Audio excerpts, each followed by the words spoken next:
Hello everyone! Another day, another vlog. At this time, mag-a day in the life ulit tayo. Syempre, first things first, coffee! It's weekend at pareho kaming off ni Rain kaya ayan. House duties mode on. Habang nagkakape ako, nagmo-mow naman si Rain at the same time, naglalaba ko. Multitasking at its finest. Char!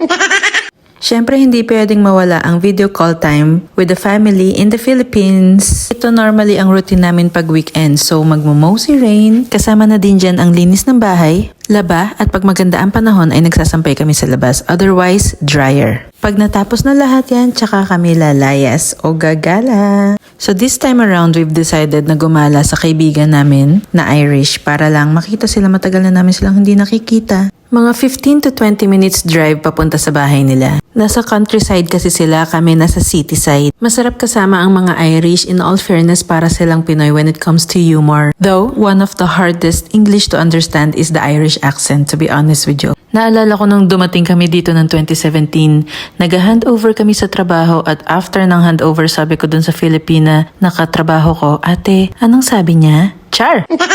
Wala palang naintindihan kahit isa. Char! Eto, try nyo makinig. Get them right.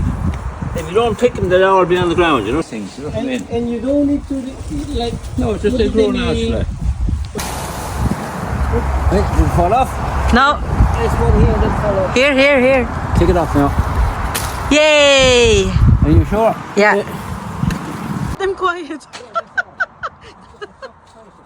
This keeps them quiet, huh? Ang ganda ng paligid ng bahay niya, 'di ba? Ang luwag. Ganito kadalasan ang scenery dito sa Ireland. Which one, Julian? It's that one, yeah, the one right in front of you. That one.